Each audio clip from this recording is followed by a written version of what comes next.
Assalamualaikum warahmatullahi wabarakatuh.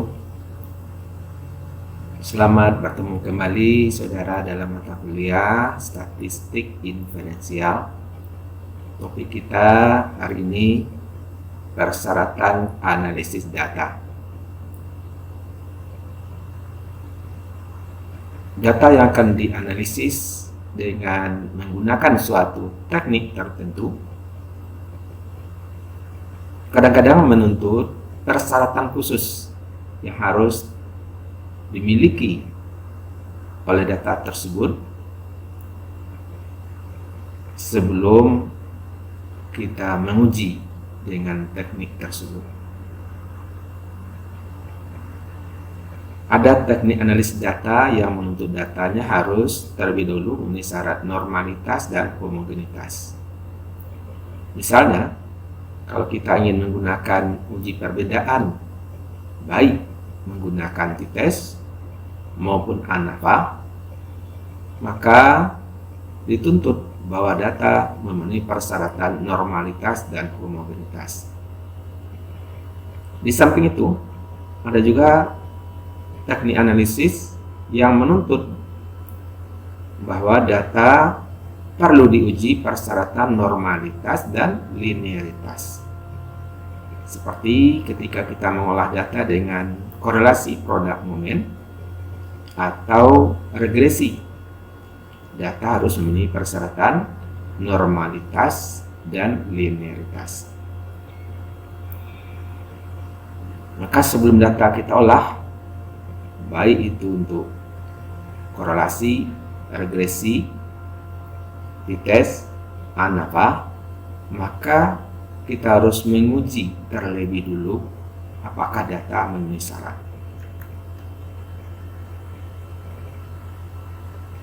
Untuk t-test dan ANAVA, syaratnya ada dua, homogenitas dan normalitas.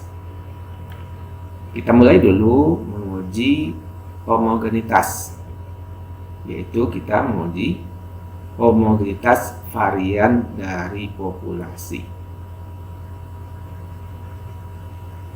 Salah satu teknik yang sering digunakan untuk menguji homogenitas ini adalah menggunakan uji Bartlett. Teknik ini akan dapat diketahui bahwa data berasal dari kelompok yang mempunyai varian yang homogen, varian yang sama. Di varian kelompok 1 sama dengan kelompok 2, sama dengan kelompok 3, dan seterusnya.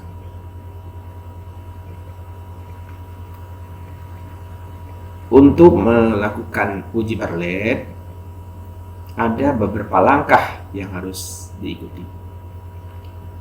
Langkah pertama, hitung terlebih dulu DK atau DF dikali dengan log dari SD kuadrat atau varian.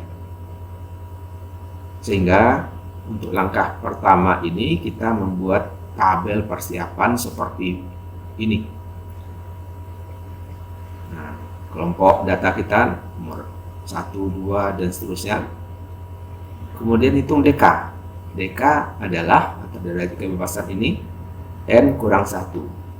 Kalau data kita 50 orang, berarti DK-nya 49. Kalau data kita 10 orang, DK-nya 9. N kurang 1. Kemudian berapa varian masing-masing kelompok? Kelompok 1 berapa variannya atau SD kuadrat, kelompok 2, dan seterusnya. Kemudian kita hitung log dari varian. Misalnya variannya 50,25. Berapa log dari 50,25 tersebut? Hasil log dari varian ini dikalikan dengan DK. Itulah dia langkah kita pertama itu mencari DK dikali dengan log dari varian. Setiap kelompok dihitung, kemudian dijumlahkan. Didapat yang pertama, berapa hasilnya? Sigma dari DK kali log dari varian. Langkah yang kedua, menghitung varian gabungan dari semua sampel dengan rumus sebagai berikut. Varian gabungan S kuadrat sama dengan sigma dari N kurang 1 dikalikan dengan varian. Di masing-masing kelompok berhitung kemudian dijumlahkan. Dibagi dengan sigma dari N kurang 1. N kurang 1 tadi kita sudah tahu itu sama dengan DK. Dapat varian gabungan. Langkah ketiga, hitung log dari varian gabungan tersebut. Jadi setelah dapat langkah kedua, hitung log dari hasil langkah kedua itu. Langkah keempat, hitung harga satuan B. Rumusnya B sama dengan log varian gabungan dikalikan dengan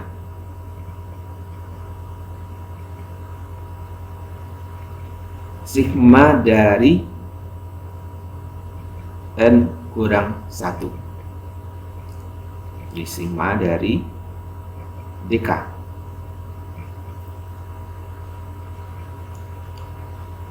Hasilnya B itu akan kita gunakan masuk di dalam rumus uji Bartlett menggunakan Chi kuadrat dengan rumus sebagai berikut, yaitu Chi kuadrat sama dengan ln 10, yaitu bilangan asli dari logaritma asli dari bilangan 10, dikali dengan B dikurang sigma dari N kurang 1 kali log dari varian.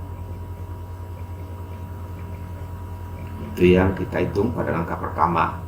Jadi B dikurangi dengan hasil langkah pertama.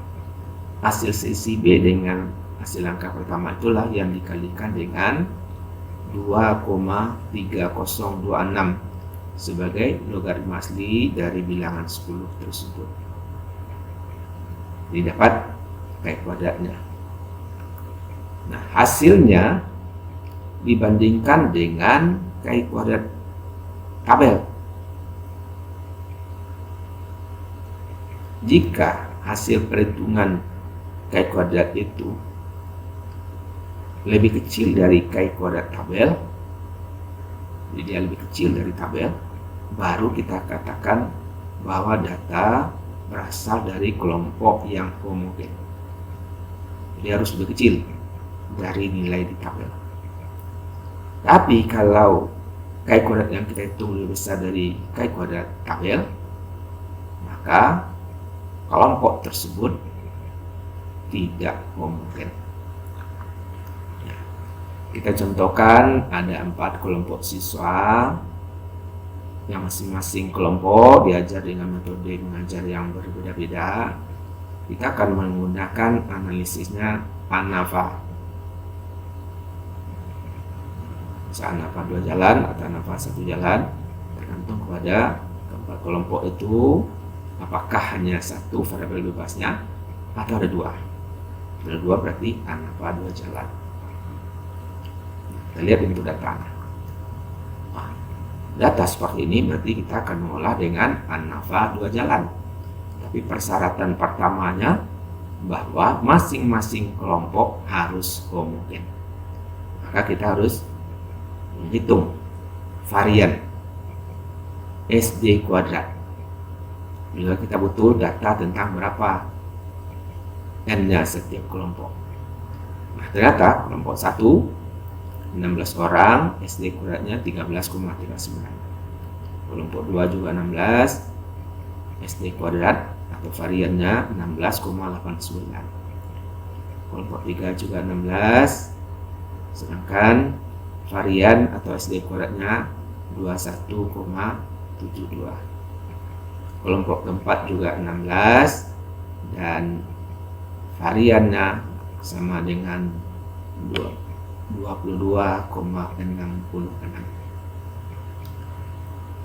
Dari data tersebut kita masukkan dalam tabel.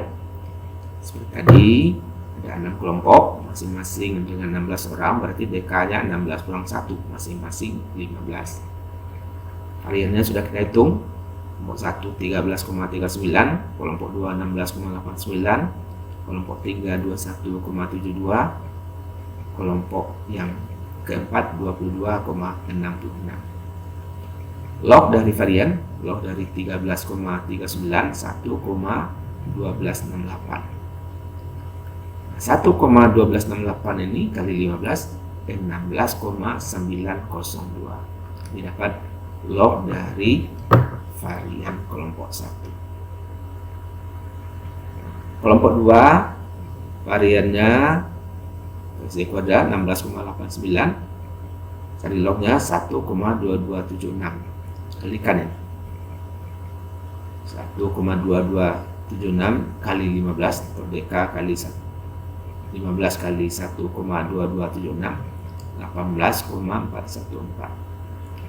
Kelompok ketiga variannya 21,72, lognya 1,368 kali 15 20,052. Kelompok keempat variannya 12,66, log dari 2,66 1,3553 kali 15 20,3295. Baru jumlahkan, jumlahnya 75,6 dan DK-nya 60. Itu langkah pertama. Untuk sementara langkah pertama kita tinggalkan dulu. Masuk ke langkah kedua, menghitung varian gabungan. Seperti tadi sudah sampaikan, varian gabungan cara menghitungnya DK kali varian untuk masing-masing kelompok, kemudian dijumlahkan. Jadi 15 kali 13,39 kelompok 1, 15 DK-nya kali 16,89 kelompok kedua, 15 kali 21,72 kelompok ketiga, 15 kali 22,66 kelompok yang keempat, dibagi dengan 60. Nah, setelah dihitung hasilnya ternyata 18,66. Inilah yang varian gabungan 18,66. Kemudian kita hitung log dari varian gabungan. Log dari 18,66 adalah 1,2709. Ini log varian gabungan. Log dari varian gabungan ini untuk langkah keempat kita hitung B-nya, yaitu log dari varian gabungan dikalikan dengan sigma dari DK. DK itu adalah N kurang 1 di sigma dari N kurang 1. Berarti 1,2709 dikali sigma dari DK-nya 60, 76,254. Baru kita masukkan ke dalam rumus menghitung Chi kuadrat.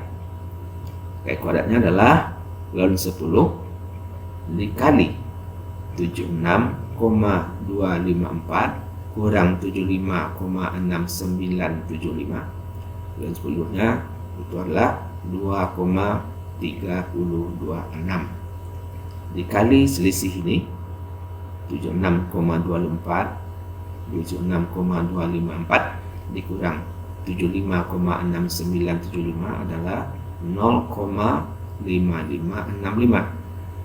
Jadi 2,3026 kali 0,5565 adalah 1,281. Inilah hasil perhitungan Chi kuadrat untuk uji paralel 1,281. Angka tersebut dibandingkan dengan Chi kuadrat tabel. Untuk melihat tabel Chi kuadrat, kita gunakan DK-nya adalah banyak kelompok kurang 1. Kelompoknya tadi ada 4, berarti DK 4 kurang 1 sama dengan 3. Nah, kalau DK-nya 3, Chi kuadrat tabel, kita lihat di tabel, untuk taraf signifikansi alfa 0,05 adalah 7,815. Jadi harga si kodrat yang kita hitung lebih kecil dari harga kai kodrat tabel yang kita hitung 1,281 di tabel 7,815, jadi lebih kecil.